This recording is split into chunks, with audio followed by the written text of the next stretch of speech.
Hello and welcome to the Class of 2021 Virtual Senior Presentation. This is for our students and for our parents and families. So for all the latest information about rep visits, scholarships, deadlines, make sure you are following us and your students are also following us on social media. You can find us at Facebook at RLHS Counseling and on Twitter at RLHS Counseling. This will be the most up-to-date. We will send emails out throughout the year, but we will be updating our Facebook and our Twitter account often. So let's talk about some of the goals that we're looking to accomplish throughout this presentation.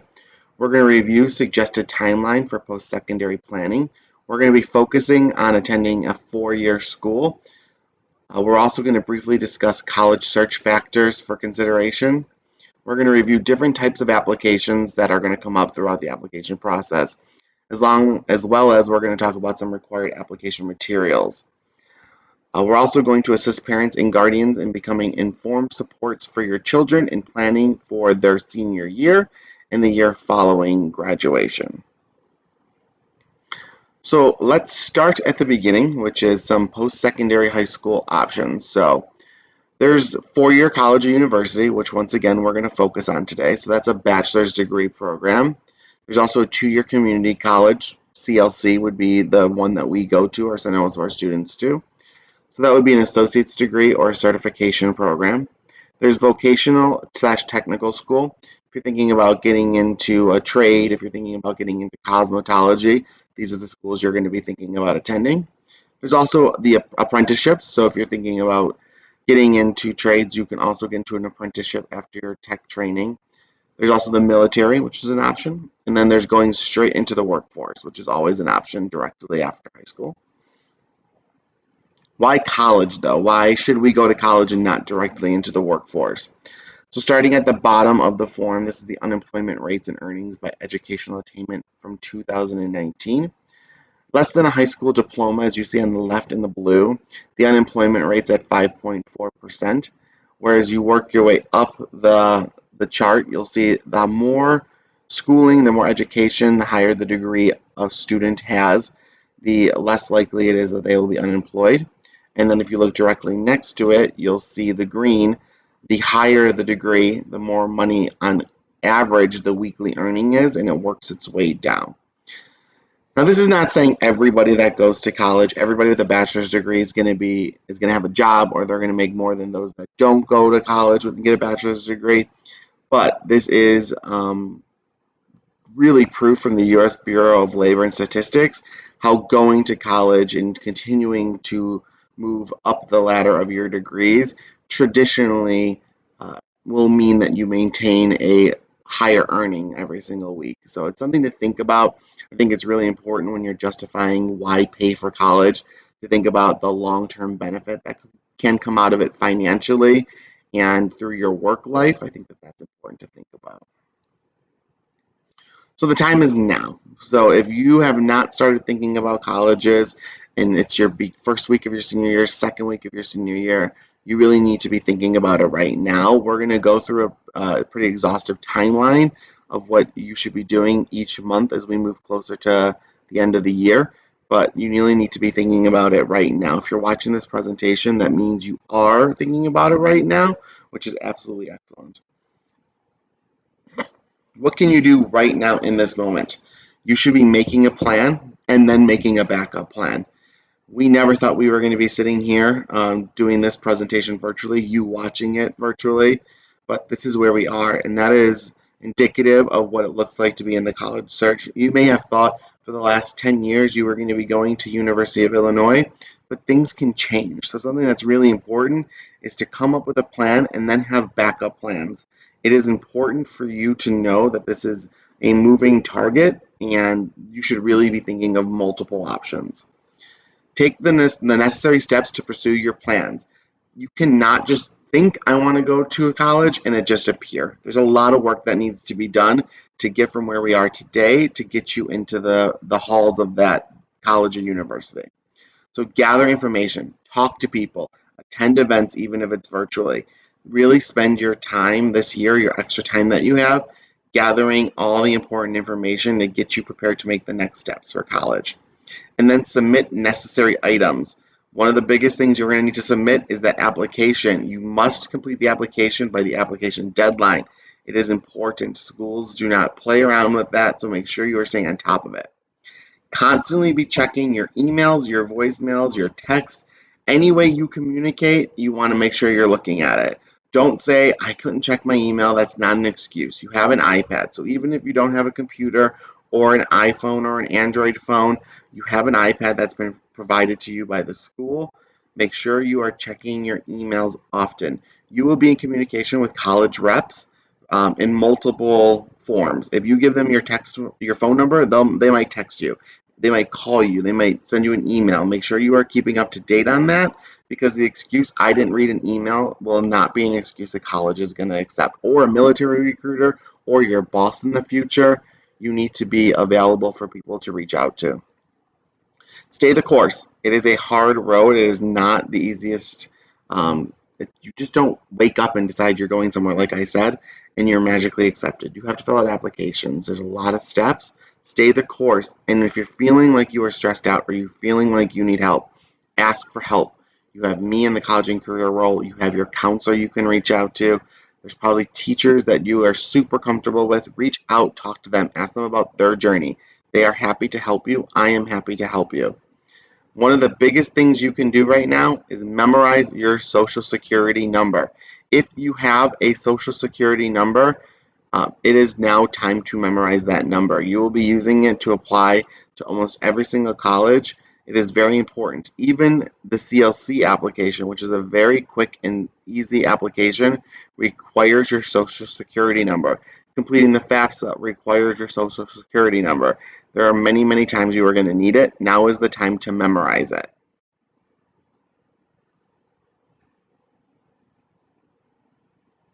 So let's talk about the timeline.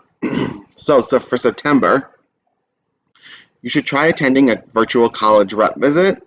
You can go to www.uvisit.com to attend virtual visits on your computer or your iPad to tour campuses. They are excellent. They have put a lot of hard work in the last 6 months to get UVisit really, really, really great. So you go onto the website, you pick the school that you want to attend. There are a ton of colleges to choose from on there, and then it will walk you through virtually. Most of the schools have a virtual assistant or a college representative in the corner that will give you facts and information about where you are on the visit. It's really cool. I would recommend attending one or more throughout September if you're thinking about it. Traditionally, we would have a campus visit to one or two schools. We did 3 last year throughout the fall. But now that we're virtual, we're going to make do, and www.uvisit.com is a great way to go about that. Explore college websites and majors. Collegeboard.org is a great resource for students to gather more information about their future college or university. College Board is also worth you take the SAT through. So there is a ton of information on collegeboard.org. You can find out results that you can find out what GPAs are the average for a school, how much they're charging to get into the school. There's just a ton of really great information on there, so I would definitely check out collegeboard.org and check out the college search feature on there. Also, participate in our virtual senior week, which is going to be September 14th through the 19th. There's going to be a lot of events planned that we'll talk about in a few moments here. Begin working on your personal essay in September. Schools want to know about you. They are going to be asking for personal essays, and they're also going to be asking you to do some supplemental essays. So start working on your personal essay. Begin to ask teachers and counselors for your letters of recommendation. We will talk more about this a little bit later on, but this is the month to start asking for that. Create and update a calendar with important admission financial aid deadlines. You should have a planner. If it is not a paper version, use your phone, use your iPad, use the calendar app. You need to stay on top of this. It is a very important time of year for you, and you need to get really great at getting everything into a calendar. So if your applications due November 1st, make sure that that's on your calendar to keep you updated. Make sure if you want to have the FAFSA done by October 15th, you have that on there, and to continually update that calendar. So what are some virtual senior week events that are going to be happening? Well, Monday, September 14th, for our seniors, we're going to have part 2 of this presentation where we're going to get even more in depth about the application process. This really is a great overview that will be much more in depth. So make sure you watch the senior presentation part 2, which will be virtually available on Monday, September 14th. And then on Tuesday, September 15th at 6 p.m., we're going to have a FAFSA information presentation via Zoom, which is going to be led by ISAC, which is our partner. It's an Illinois state governmental agency that helps. They're grant funded. They have students who have graduated college and speak English and Spanish that come out and help us complete the FAFSA. Traditionally, it's in person, but we're going to be doing this virtually. So if you want to know more about what is the FAFSA, how can I complete the FAFSA, what information is on the FAFSA, this is a great presentation to be part of. I am going to be recording this presentation, and we will be able to put that out also for you to watch further down the line if you need to revert back or you couldn't make it at 6 p.m. But you will have the opportunity during this presentation to ask questions live if you do log into it. So links will be provided in the future for this event. On Wednesday, September 16th, during 1st to 9th period virtually, our CLC navigator, Claudia Padilla, who I will talk more about later in the presentation, will be available all day that day to help students apply to CLC. It is a quick, easy application, and I recommend every single senior apply to get to CLC. It is a great backup plan. It is a great first plan, but it is a great backup plan also. You would rather have this completed now instead of having to complete it in a rush at the end. Thursday, September 17th, we're going to be doing a college panel at 4 p.m. virtually via a Zoom webinar. I have a panel of a few college representatives that are going to be coming in to talk about their school, and they're also going to be answering questions. So please, parents and students, attend this virtually. You can ask questions to the panel. It's going to be a great opportunity to hear from a few different schools at the exact same time. And then on the 18th, we're going to be doing College Palooza virtually. So I will talk more about that in a moment. And then again on Saturday, September 19th at 10 a.m., we are going to do another FAFSA information presentation via Zoom. So it will be the same presentation as on Tuesday at 6 p.m., but for those of us who work during the evenings, hopefully Saturday morning you'll be able to attend at 10 a.m. Again, these presentations will be made available for our families in Round Lake to watch virtually even after the presentation. The perk of attending live is you may ask questions during the presentation at the end when we open the question and answer segment up that you can have answered by the ISAC rep immediately. I will talk more about our ISAC rep a little bit later in the presentation. So what is College Palooza? So College Palooza happens every single year. This is our 6th year doing it. College Palooza is an event where students get to work with the counselors all day as long as they need to. We are all available as a department to help students work through their application. So if you have questions, if you're looking for a little bit of feedback from your personal essay, if you need to get help with fee waivers or transcripts, this is the time to come on in. I will talk more about all of those things throughout this presentation. But College Palooza is a great way to know all of the counselors are there for our senior class specifically that entire day. That doesn't mean you can't reach out on Tuesday, September 22nd. You may reach out at any point and set up an appointment to talk to us. That day is just really a dedicated day, and we use that to end our senior week traditionally. So we are going to be setting up links. We're going to be setting up a system called Calendly.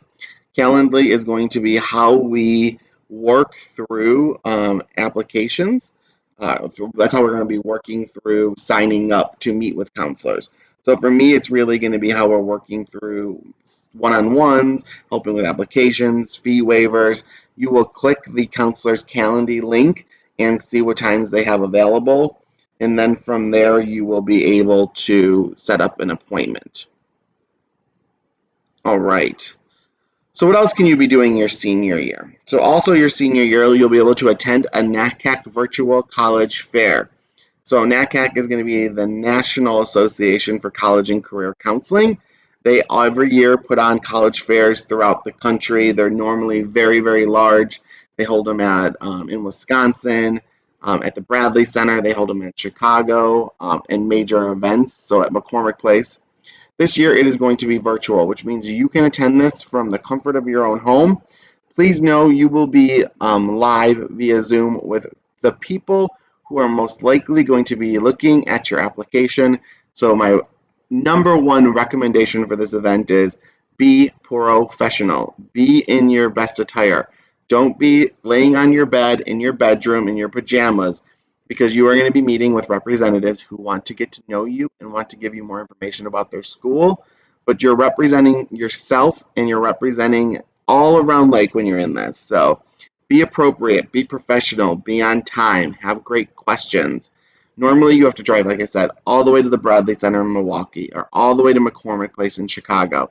This year you can sit at home and you can work your way through this. Juniors are invited. Seniors are really, really asked to be there.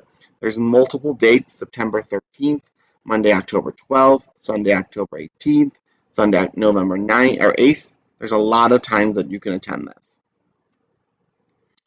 Each virtual fair is free, and it is a one-day event multiple times. You can attend as often as you like.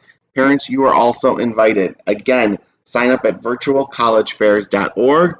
Register for one or multiple fairs. Just because you register for one does not mean you're registered for all fairs. You have to register for each individual fair that you'd want to participate in. On the date of the event, you'll use your phone or your computer or your iPad to log in. You'll be able to connect, ask questions, and discover your best college fit. It's free. That's very important.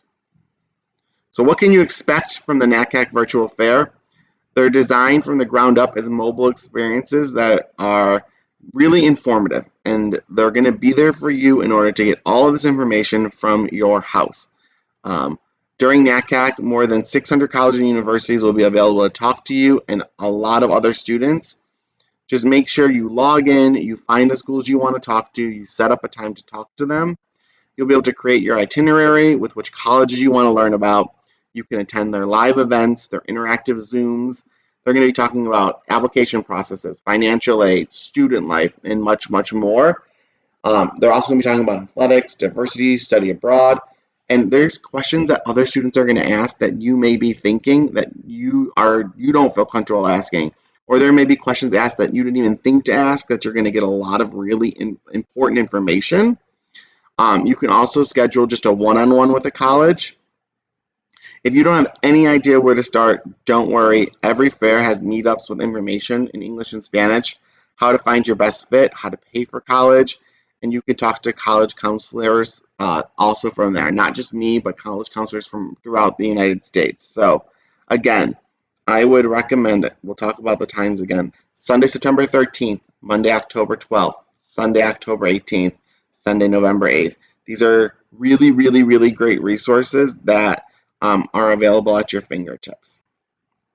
So October now. So we've made our way through September. We're now into October. What do we need to do? For students who are planning on applying early application deadline, November 1st is that deadline. You should have your college list finalized at this point. We will talk more about college lists in a few minutes. If state guidance allows Round Lake High School, current seniors will take the SAT in October. There is more information to follow.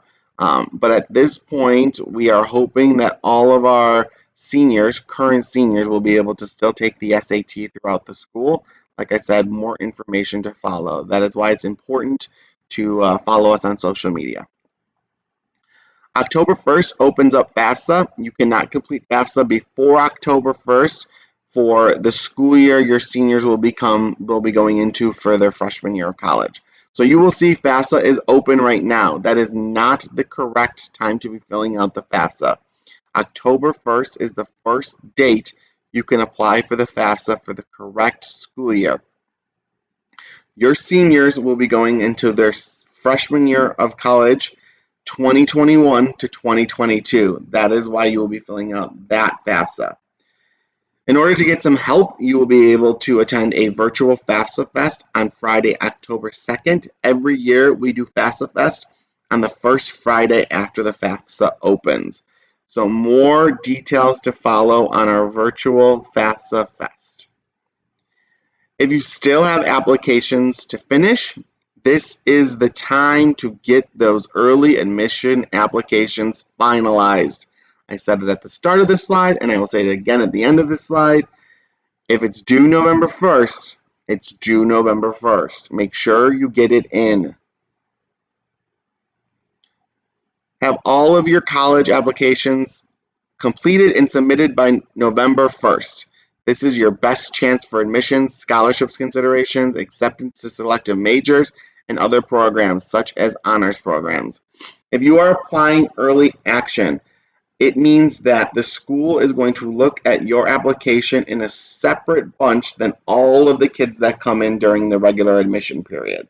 So if they are accepting 1,000 students into the school, they may accept 900 through the early application process, and then there's only 100 spots left during the regular decision process. You have the best chance of getting in during early acceptance. During early admissions, I call it early acceptance because that really is the best way to get accepted. Early admissions gives you your best shot. If you're looking to get into a super selective honors program, it may fill by the end of the early application process. And then if you're applying during regular decision, you just get accepted to the school, not into the honors programs. There also may be scholarships available at the school for certain grades, for having certain financial needs, and they may go earlier in the process for those who have been accepted during early application. So if you can, I would highly, highly, highly recommend getting it in by your school's early application date. That is November 1st for the majority of schools out there. I would stress November 1st being that date for our students who are looking to get into highly competitive schools. So November 1st has passed. We are on to November 2nd, say.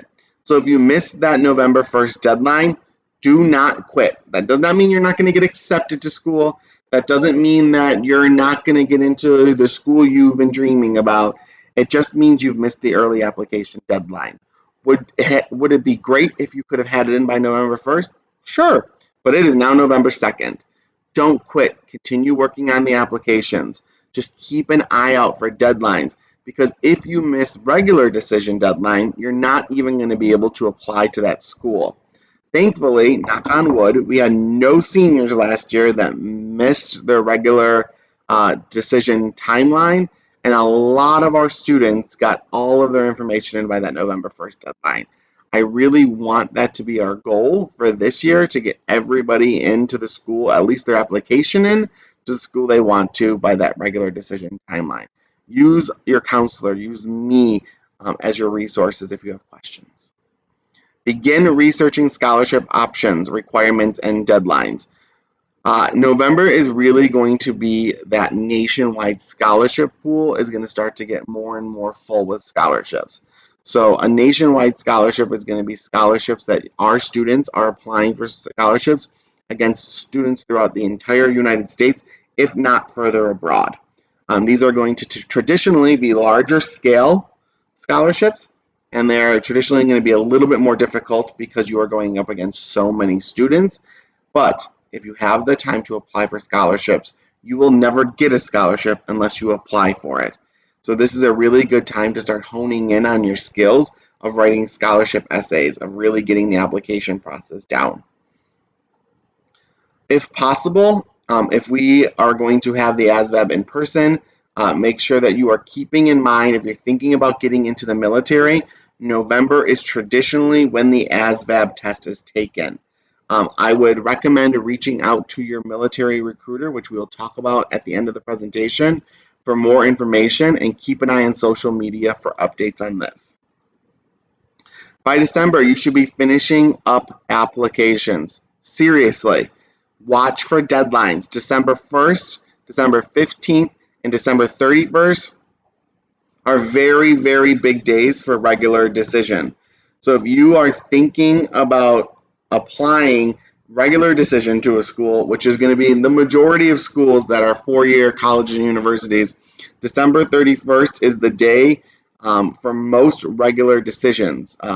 December 15th is a big day, December 1st. All three of those are huge days. You will also see a lot of your peers that applied early action will start getting their acceptance letters to schools once we get to winter break, throughout winter break, and then January. So if you want to be a student that finds out what schools you've been accepted to, that early application phase is the way to do it if you want to hear in December, January, February. Continue working on scholarships during December. Most local scholarships open up in December and continue to be posted throughout the rest of the year. Local scholarships are scholarships that are available locally. So some of them are for Round Lake students only, which means there's more opportunity to get those scholarships because less people are applying for these scholarships. You will not see scholarships you will see scholarships for national scholarships that are $50,000, $25,000 scholarships that they're giving to one person out of a pool of thousands and thousands and thousands of applicants. For local scholarships, you're going to see $1,000 scholarships, $2,000 scholarships, $5,000 scholarships. But you're going up against either just Round Lake students or Lake County students or students just in our zip code. So it is better to receive a $1,000 scholarship than no scholarship.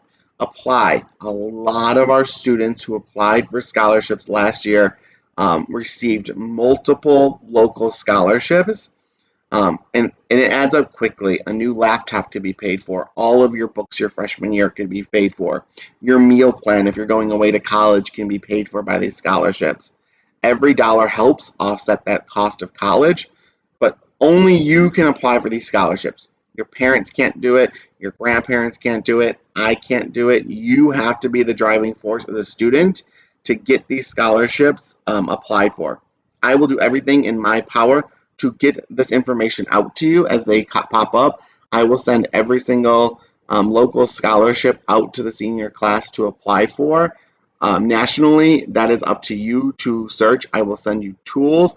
I know I sent multiple tools over the summer. Any senior that didn't receive them, check your email. They came from Infinite Campus. I have sent a bunch of websites for scholarships, but I will send you individually the scholarships that are locally. They will also be posted on the counselor website on our homepage for the high school. Keep an eye out for scholarships. January through April, what do we do? Well, we're going to watch for deadlines. January 15th is another big deadline for applying to schools. You're going to keep your counselor in the loop on how the process is going. We want to know what's going on with you. We want to help you. Make sure you are keeping your counselor and myself in the loop on what is happening. Continue to work on scholarships. Again, this is the time local scholarships ramp up. We saw the majority of scholarships that went out to our senior class from January to April. That's when local scholarships really start to come out much quicker. Admission decisions from colleges will begin coming in. Keep track of any requirements colleges have in order to accept admission.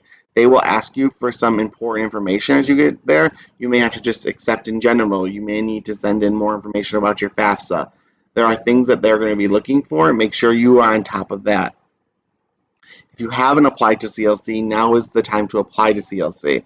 It's also the time that you're going to want to start thinking about placement tests for CLC and new student orientations. There will be more information about this as we get closer to January or April. There's a lot of things that are being juggled right now, and so we will get you that information as we get closer. Verify that you've officially confirmed that you're attending your chosen college. Just because you were accepted, if you don't commit to the school, they're not going to know you committed to it. So make sure you are verifying that you are moving there. And then review your financial aid award letter. We will talk more about financial aid award letters in future presentations, but you want to make sure you're reviewing it and you know what you're being offered to the school you're going to. The universal deadline for accepting schools and for confirming is May 1st. By May 1st, We call that decision day in the United States. That's the day you need to decide on what school you're attending, and you need to make that final decision.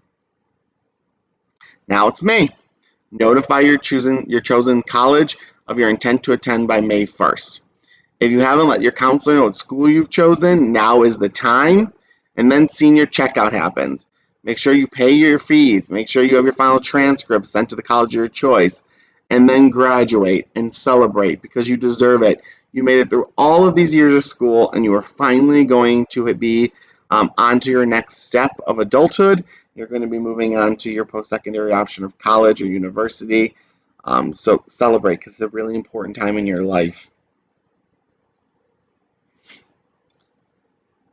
On to the college search. So if you're thinking this whole presentation, Mr. Bruno, you talked a lot about the timeline, but I can't even think about the timeline yet. What I'm really worried about is how am I going to know if this is the right school, if this is the right school for me as a student, if this is the right school as a parent. How am I going to know this is the right choice? Well, let's talk about some ways to think about college. There are over 4,000 colleges and universities in the United States. So don't think you're feeling a way that only you're feeling. A lot of people are feeling that same way. College is the process of finding the right fit. There's a lot of things you need to think about when thinking about college, but it needs to be the right fit for you. Just because you've always thought it was a cool school doesn't mean it's the right school for you to get into. Some college counselors like to talk about college search planning in terms of the 5 Ps: person, people, place, program, price.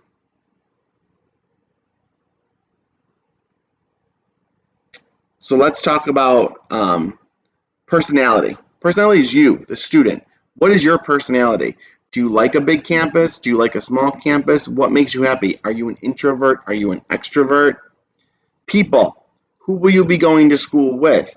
Do you want to go to school at a co-ed school, where just like Round Lake High School, where there's all genders available on campus, or do you want to go to an all-female school or an all-male school?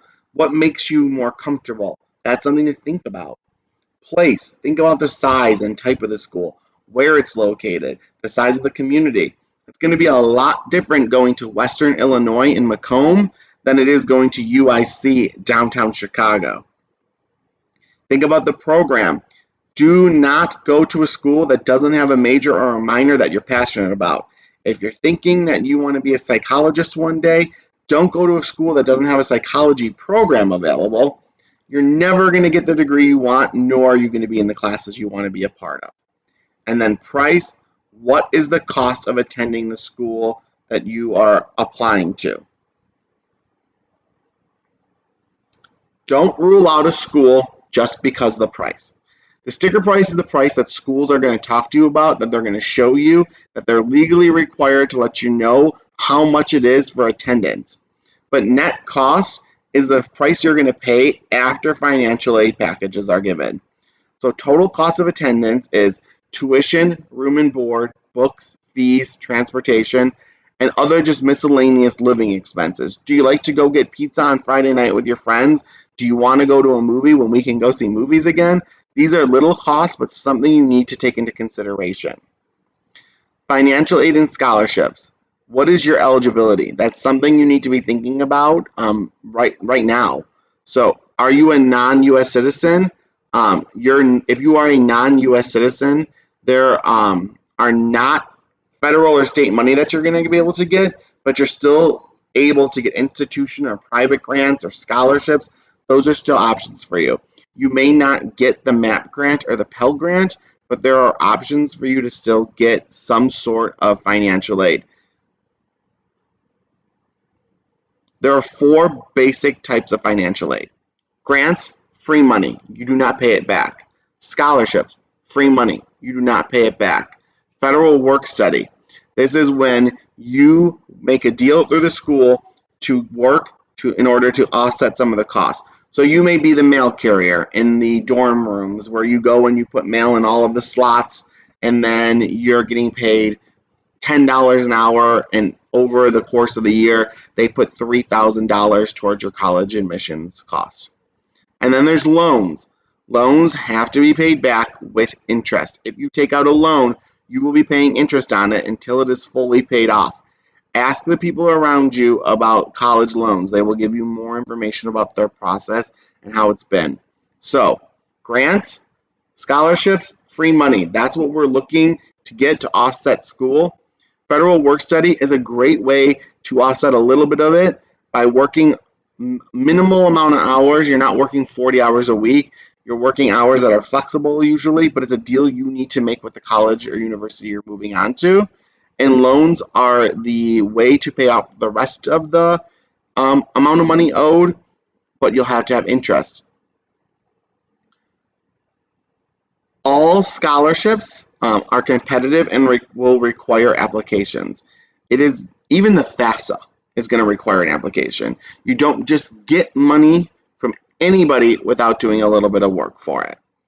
If you want to get an estimate of how much you may receive for your federal aid, the FAFSA forecaster at FAFSA.gov is helpful. Otherwise, there's net price calculators on every college website now. It's required by law. And you can input data about yourself and your family, or your parents can input data about themselves and their student, and it will give you an idea. It is a ballpark idea. It is not guaranteed. It is just a good way to start getting a basis for information. Some other things to consider. If you have a learning disability and it's something that you really want to know more about, is this the right school for me? Does this school provide everything I need to be a successful student? There are events out there for you specifically about this. Tentatively, it's called the Choices Planning event. Tentatively, on October 20th, 2020, at Maine South, they will be having this event. You can always Google Choices Planning event and you'll be able to find out more information. For people that are thinking about being college athletes for our students, if you want to be a Division I or Division II athlete, you are going to need to register for the NCAA clearinghouse. If you're thinking about becoming an athlete in any of the other divisions, NAIA clearinghouse also needs to have an application in for you. Traditionally, it costs money. There are fee waivers available. Make sure you partner with me, Mr. Bruno, about this early on. There are steps that need to be accomplished in order to get you through the registration process, and we need to stay on top of it. We being you, letting me know, and we working together on making sure all the data is in there. You'll need transcripts. You'll need fee waivers. You're the only one that can set up your account. Your parents can't set it up for you. I can't set it up for you. You need to set up your account, and then I'll be able to help you through that. If you're thinking about honors programs, again, make sure the schools you're looking at have honors programs and learn what the requirements are in order to be a part of that honors programs and deadlines for applying for the honors program. If you are a DACA or an undocumented student, think about out-of-state travel. It's going to be hard to travel at this point, so really make sure you're focusing on those U visits and you're attending these virtual experiences to meet with schools. Many jobs require state licensure that are not U.S. citizens and not eligible for. So if you are thinking about just going directly into the workforce and you are an undocumented or a DACA student, no, there are going to be some limitations for jobs that are going to require that kind of state licensure that you may not be eligible. Even if you go through a 4-year program and at the end outcome of that program, the job you require needs a state licensure, if you are an undocumented or a DACA student, you may not be able or eligible to apply for that state licensure. So it's something that you need to think about and you need to ask questions about early in the process. So how many schools is the right amount of schools to have on your college search list? 5 to 8 is a really good place to start. There are students I have seen in my history that have come down with 20 schools on their college search list. And I like to tell these students that it's like just throwing darts at a wall and just hitting everywhere. You really want to keep that bullseye really easy to maintain. You don't want to be throwing it too far. If you can pick 5 to 8 schools that you can focus your energy on, that is so much more beneficial for you as a student or your parents. It's It's easier to maintain. If you're looking at all of this data for 20, 30 schools, you're putting, if you have 3 hours of time a week to dedicate to the college search, you're really limiting the amount of time on each school when you're looking at that many schools. Start with 5 to 8. If you've completed your whole list and you've marked schools off, look at a few more.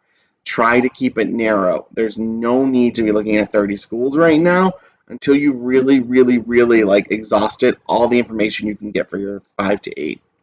What should these schools be broken down to? Safety school, that's going to be your CLC.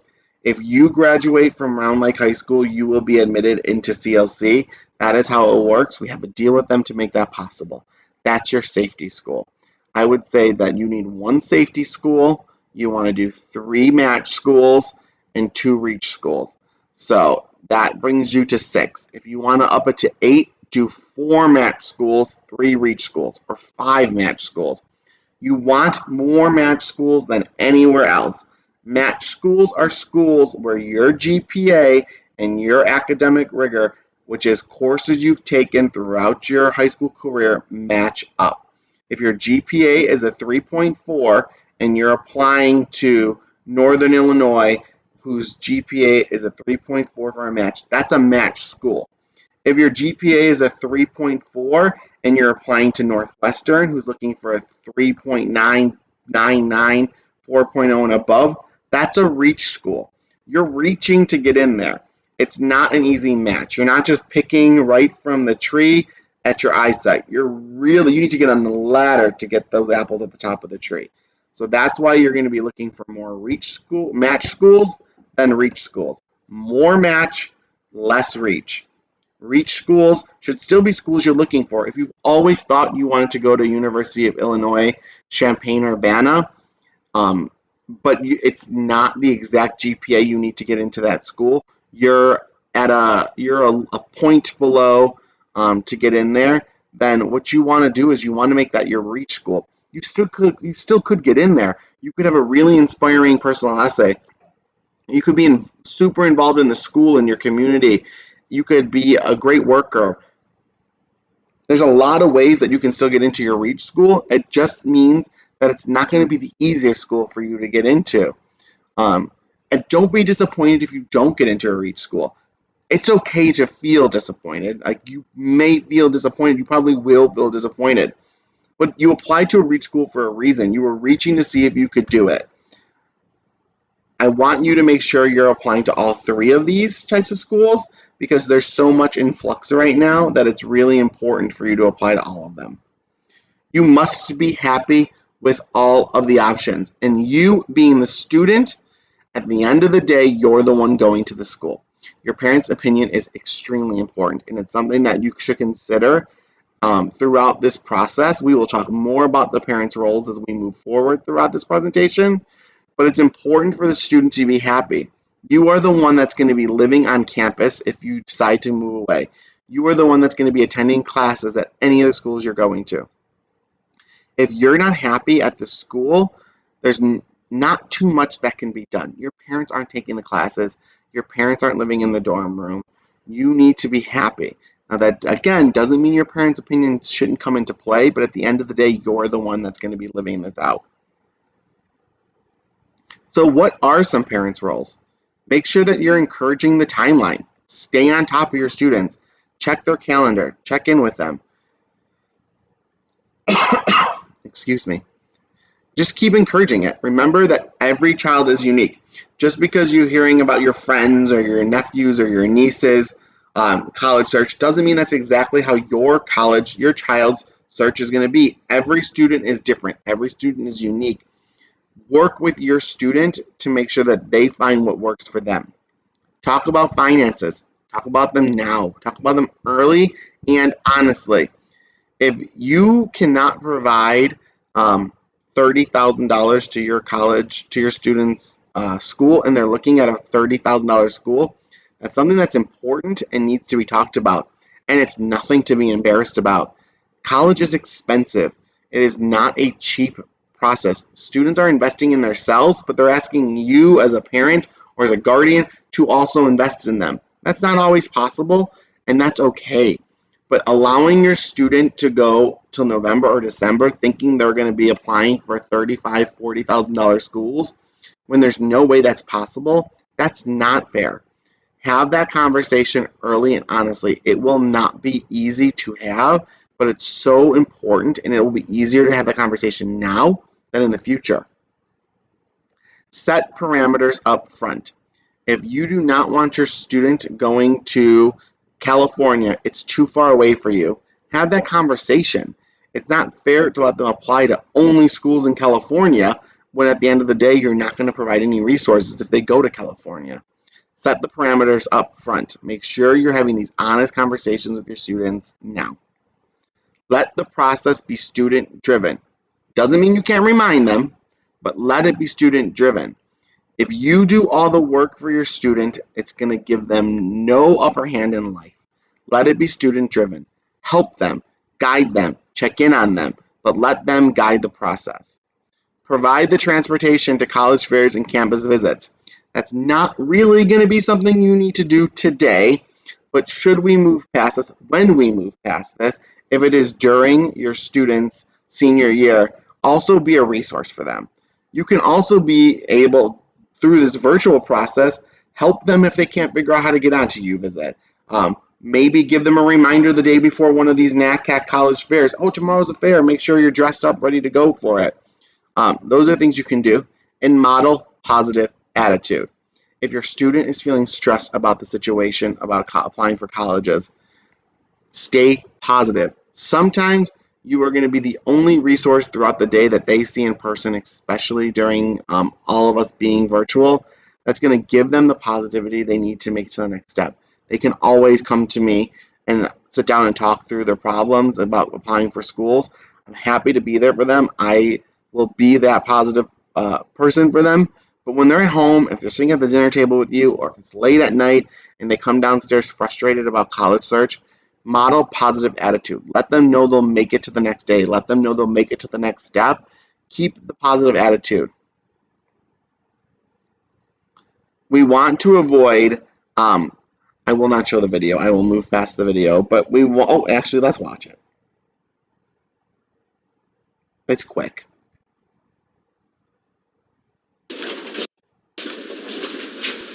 Here, I want you to fill these out. What are these? College applications. What? Don't worry. Everyone in this pile approved by me and Reverend Melman. I haven't heard of one of these schools. They're all good religious programs, and I've already thrown out the ones that let boys and girls sit in the cafeteria together, the party schools. Oh, great. I will help you fill them out, and we'll mail them on the way to choir practice, okay? Yes, Mama. Good. Now, if you meet Jesus walking on the street, what are the 3 questions you would like to ask? Do not be like Miss Kim from Gilmore Girls. It is not your job as a parent to fill out their scholarship applications or their college admission essays or their college applications. Your student has to be the driving force of this process. You can be the gasoline that keeps them going, but they need to be the car, and they need to be the engine, and they need to be the one driving the car. Please, please, please let them take control of this process. Just be there for them to support them. So let's talk about some application information. We'll talk about the types of application. We'll talk about some personal statements. We'll talk about letters of recommendation. We'll talk about application fee waivers. We'll talk about transcript requests, and we will talk about test scores. So applications, there's a few different kinds of applications. We've talked about early action and regular decision already throughout this process, but I want to just talk about it one more time for you. So early action is students apply early and receive a decision well in advance of the institution's regular response date. Early action is not a binding contract. Please keep that in mind for as we move forward here. Regular decision is students submit an application by a specific date and receive a decision in a clearly stated period of time. If you apply by December 15th, you will find out by May 1st. That's traditionally regular decision. Rolling admission is the institution reviews applications as they are submitted, and they render admissions decisions throughout the cycle. So some schools have rolling admissions where you can apply anytime and you will hear back within a few weeks. If you apply on Tuesday, you may hear back in 3 weeks from now. But there's no specific deadline and there's no specific time frame of when you'll hear back. Typically, you'll hear back within a month, but that doesn't mean that that's exactly how it's going to be. There are going to be ebbs and flows. So as schools get more and more inundated with applications, it's going to take a little bit more time for the rep to get to each of the applications. And then there's early decision. Mr. Bruno, what is the difference between early action and early decision? Again, early action is not a binding legal contract. Early decision is a legal contract. Students make a commitment to their first choice institution, where if they are admitted, they will definitely enroll.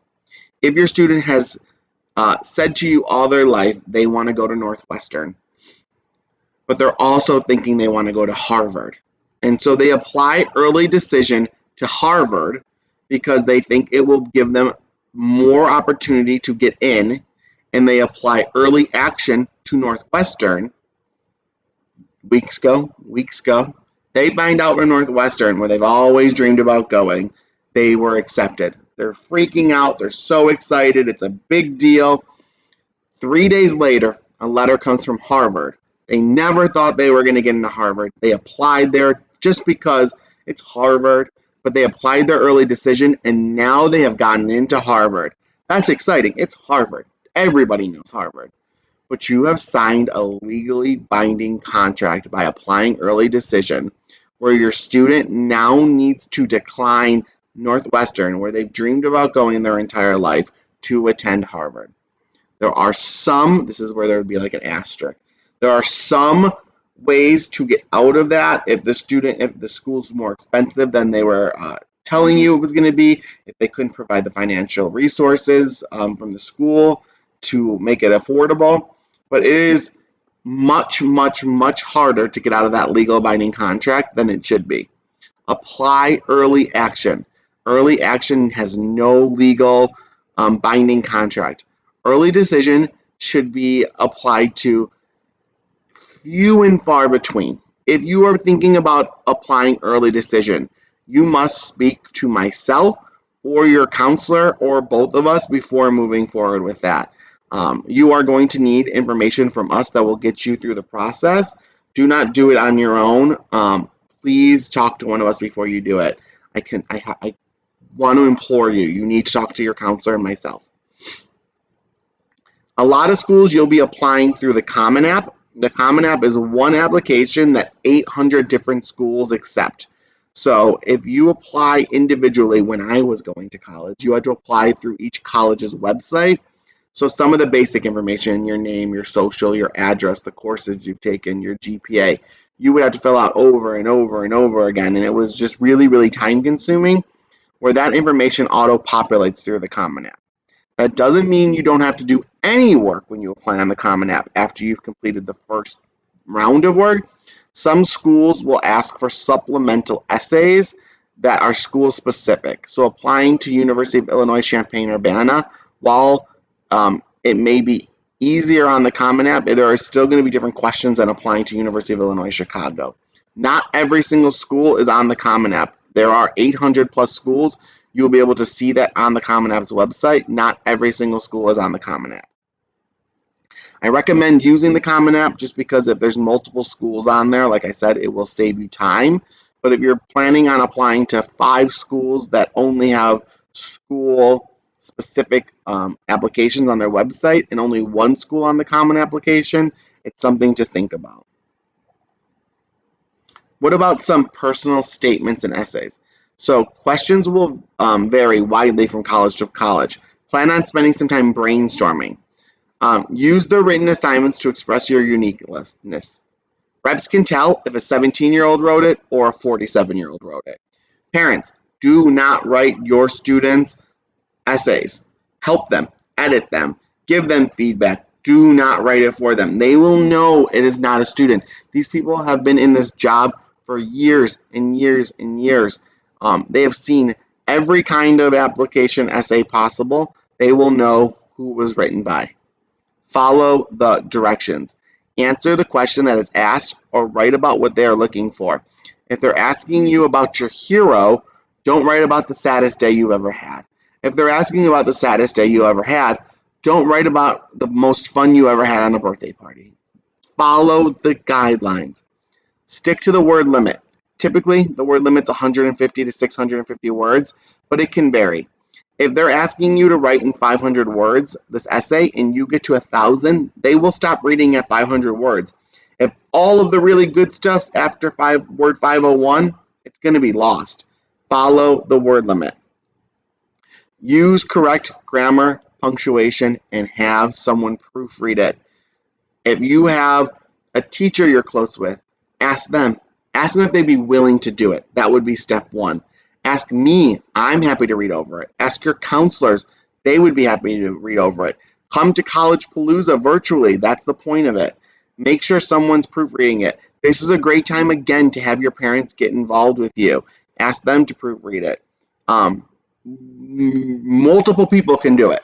Just make sure you're asking somebody to help you with it. Letters of recommendation. Not every school requires a letter of recommendation. If they do not require it, then do not send it to them. If they say that it's optional, then go ahead, send it to them. If it says do not send letter of recommendation, by sending it, you're proving you cannot follow rules. Select a teacher of a core academic subject or class related to your career or major. Colleges prefer junior or senior year teachers. It's not that your freshman and sophomore teachers aren't going to be able to give you incredible letters of recommendation, but schools want to hear it from those in your junior or senior year because a lot's changed since you were a freshman. Freshman you is different than senior you. So getting to know them, the more recent version of yourself is what colleges are looking for.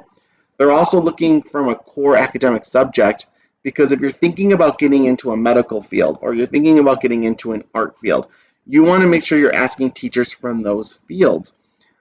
It's not that you can't ask other teachers, and you could and should if you want to, but trying to get into an honors program in biology, you should probably get one of your biology teachers to write you a letter of recommendation. They're interested to hear what your teachers have to say about who you are, not only as a person, but as a student in their class. It's best if the teacher knows you very well as a student. It's the second week of senior year. If you've never had the teachers you are in their class for right now before, asking them to write you a letter of recommendation is going to be difficult. They only know you for 2 weeks virtually. They don't have much to go by. If you've been on a sports team with your teacher and they know you personally, that's a great person to ask for a letter of recommendation.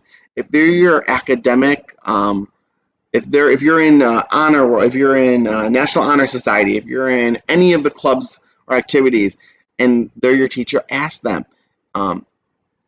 You want to have a few different letters of recommendation. Make sure that 1 or 2 are from these core academic areas, and maybe 1 or 2 are from teachers in clubs or sports or activities you've been involved in. Then you really have a breadth of things that you can send out. Ask teachers, traditionally you would ask teachers in person. Now I would say you would want to do that virtually. Don't just send an email. It's hard to ask somebody to do you a favor by just sending a 2-sentence email that says, will you write a letter of rec? ?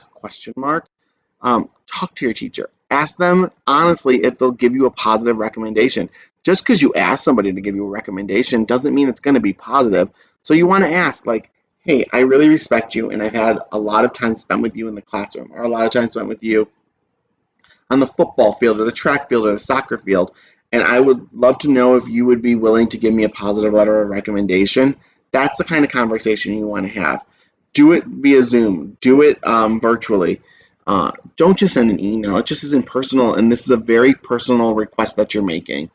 There will be a virtual letter of recommendation request form that will be provided to you virtually that you will fill out. It will ask you multiple questions that you'll want to send to your teacher, so that way they know what to write about. They may not write about everything that you put on the form, but you may remind them of things that they forgot about. They see hundreds of students a day and thousands of students throughout their years. So giving them a friendly reminder of things that you've done are great. It's just a great tool for them.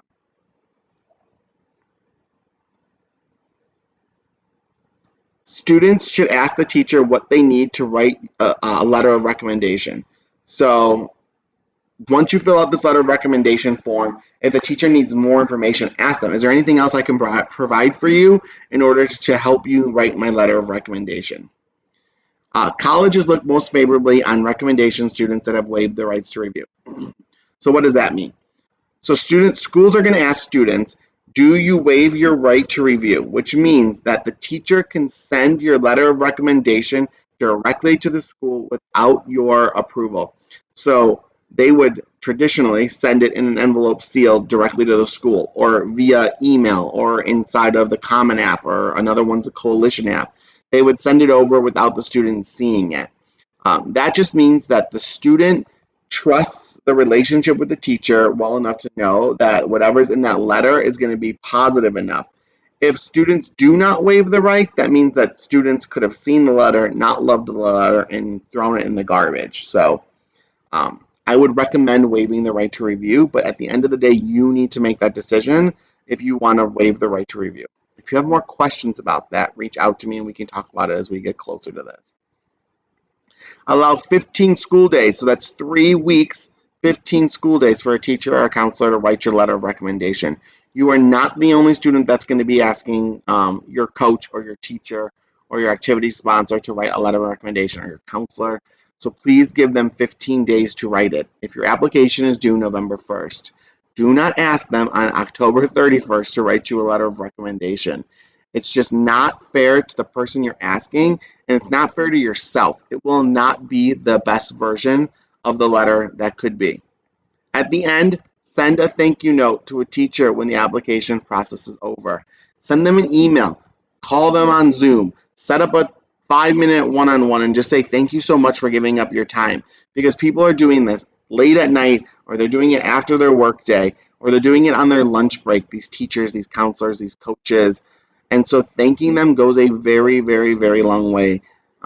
Please thank them. Fee waivers. What is a fee waiver? Round Lake students qualify for fee waivers.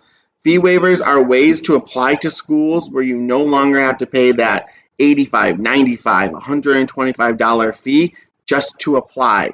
It is expensive applying to schools. But because you are a Round Lake student, you qualify for a fee waiver. We are a Title I school, which means all of our students take free and reduced lunch, and then we have SAT waivers, so you are allowed to apply for it. Students must see their counselor or myself to complete the fee waiver before they apply to their school. Almost never pay the application fee. See your counselor first. Come to me first. There are some schools that do not accept fee waivers.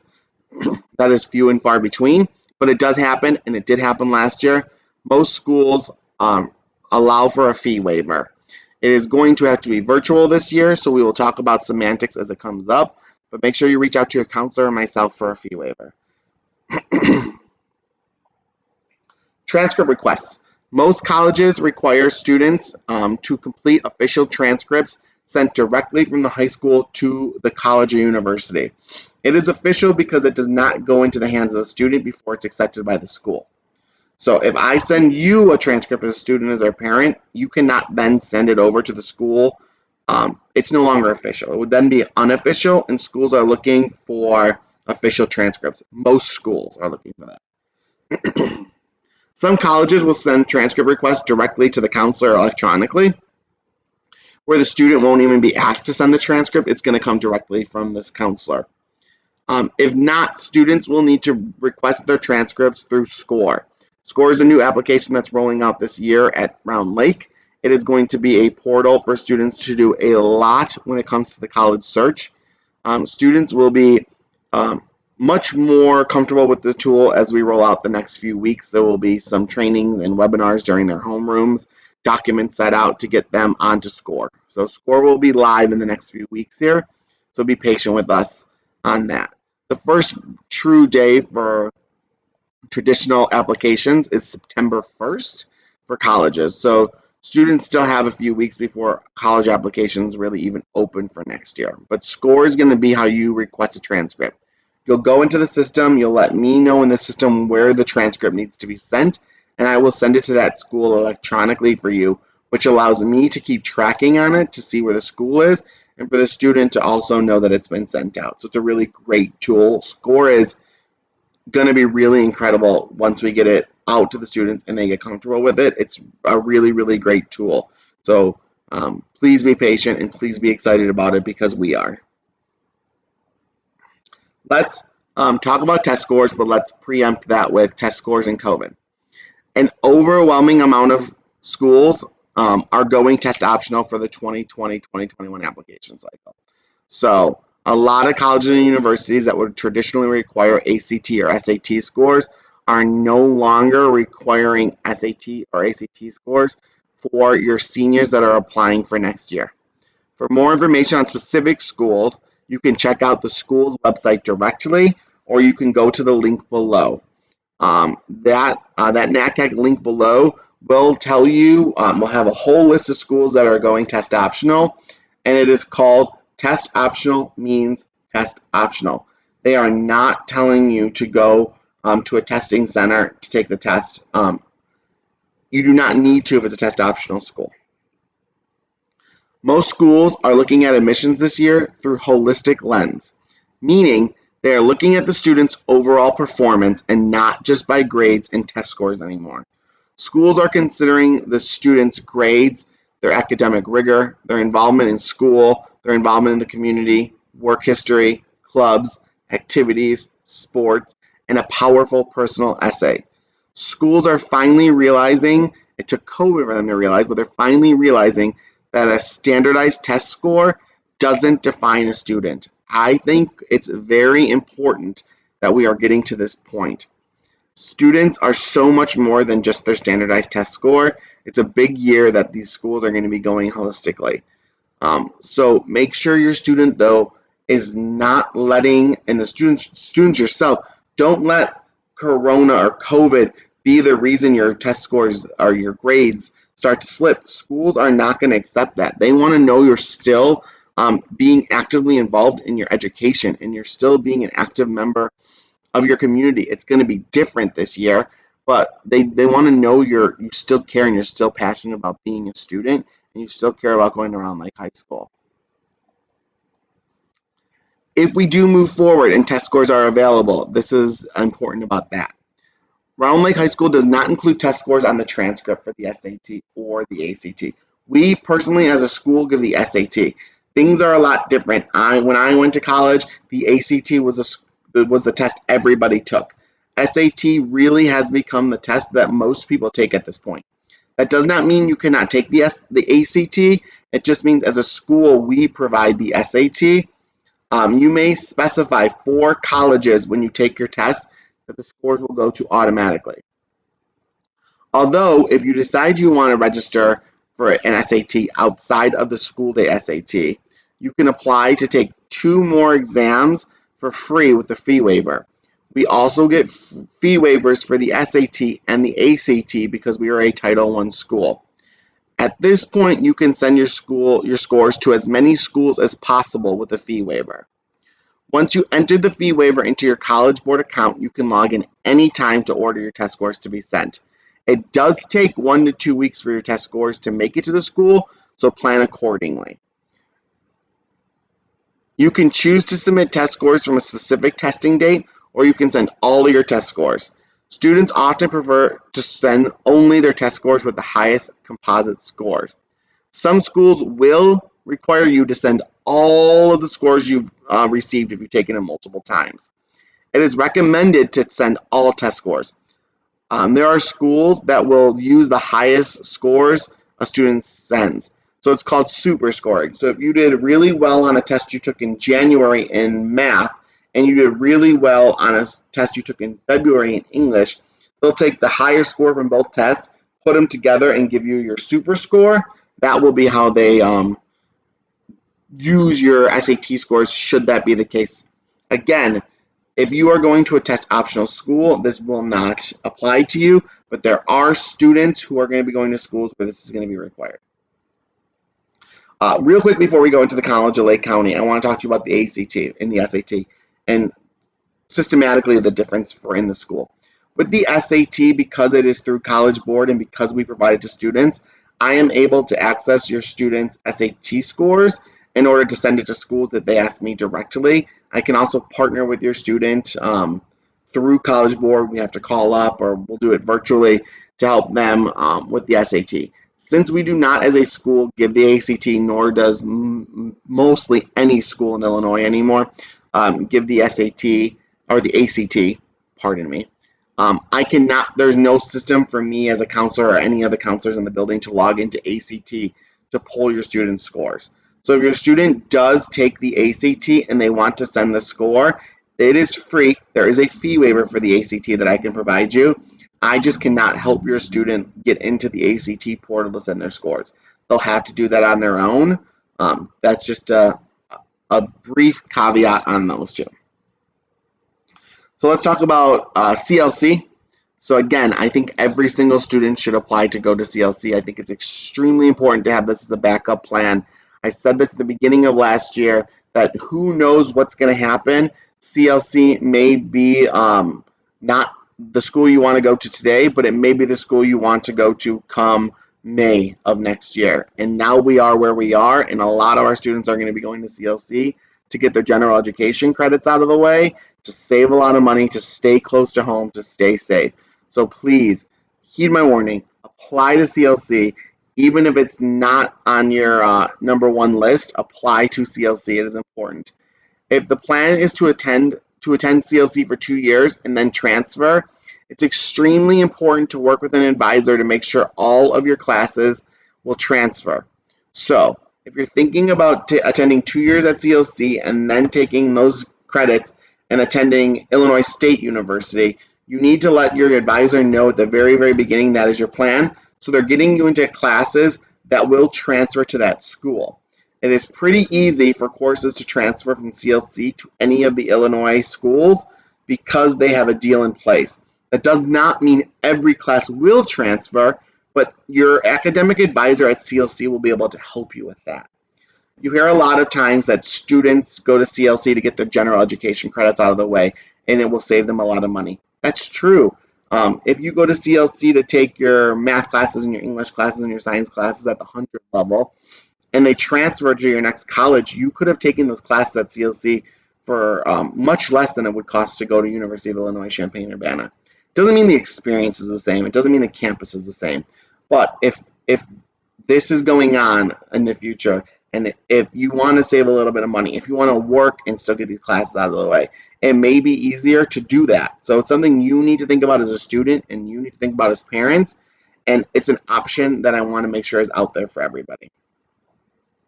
Make sure you familiarize yourself with the 4-year transfer requirements. This may be different than going, and it traditionally is different than going directly from Round Lake into a school. The GPA, the credit limits, the terms are going to be different than going in with no credits at all. So how do you get more information? So this presentation's wrapping up, and so how do you get more information in the future? You can reach out directly to your student's counselor. The list of counselors are below with their email address and our new phone numbers. We're using a virtual phone system, so we have new phone numbers and extensions. You can also, again, make sure you are checking out our counseling page and our Twitter page. You can reach out to me directly as a college and career counselor. My email address is available, including my new phone number and extension for our virtual phone system.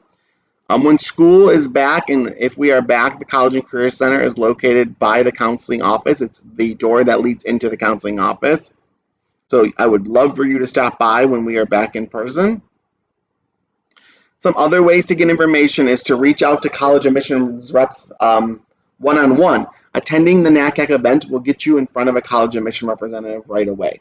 We will also be doing virtual college admissions events with representatives throughout the year. A representative from a school will set up a specific 45-minute window of time to meet with students. Students will be able to sign up to attend it virtually, and they get to hear the representative give their entire spiel about their school and why to choose their school and what their school has.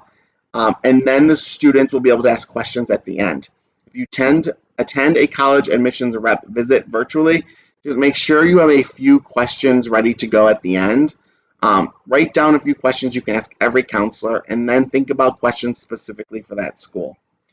If you'd like to be put in contact with a military recruiter to come talk to Mr. Bruno, you can do that directly. You can reach out to me, and I will give you their information, or you can gather that information directly from the college, from the counselor's website on our website. I will show you at the end. You can also reach out if you have questions about CLC to Claudia Padilla. She is our CLC College Navigator. It is a new role. Claudia has been our college rep from CLC for many years, but this year she's in a more specific role. Claudia will be working with the students to complete their application all the way through providing academic advising and assisting the student to enrolling into CLC. Instead of the student needing multiple CLC staff members to get them through the process, Claudia is a full circle support while at RLHS. So as long as the student's going to CLC, Claudia is going to be, or is going from Round Lake High School to CLC, Claudia is going to be their resource. She is working only with Round Lake High School, so she will be there to make sure that students really have that support the entire year. You can reach out to Claudia directly through her email at kpadilla3@clcillinois.edu, or you can reach out to her phone number below. Earlier, I talked about ISAC. Our ISAC rep this year is Alexis Alvarez. Alexis will be providing support for students and their families to help you complete the FAFSA. Alexis will hold multiple virtual presentations this fall in English and in Spanish, and will have virtual office hours to help support our Round Lake High School students and families through the FAFSA process. Alexis.alvarez@illinois.gov, and then its phone number is also listed below. Alexis will, like I said, be presenting in September, and then he will be doing office hours tentatively every other Tuesday once we get into October, which means he will be available for you to reach out to and set up one-on-one Zooms to help you with the FAFSA. You can also email Alexis, or you can send Alexis a text message or a phone call. Students, if you're going to reach out via text, make sure you tell them who you are and what school you go to, so they know, so Alexis knows who is reaching out. Otherwise, he will not know who's contacting him. Why would you reach out to me? We've talked many times throughout this presentation why I'm a great resource to reach out to for the college and career process. But one more time, if you need help registering for the SAT, if you have to register for it, if you need assisting with your college search, if you need help completing applications, getting fee waivers, writing a personal statement or an essay, helping you obtain your letters of rec, accessing your transcript, or finding scholarships. They are all really great reasons to reach out to me. That is absolutely a photo of me and Gwen Stefani. She's my favorite person on earth, and even she reached out to me. So don't be afraid to reach out to me. When you need to find information about counseling, you will go to our main page, you will click Student Services, you will then click the Counseling tab. That will open up to the next page, which will be all about counseling. That is also where you will be able to find more information about scholarships. You'll be able to find our phone numbers, our extensions, and our emails as your counselors.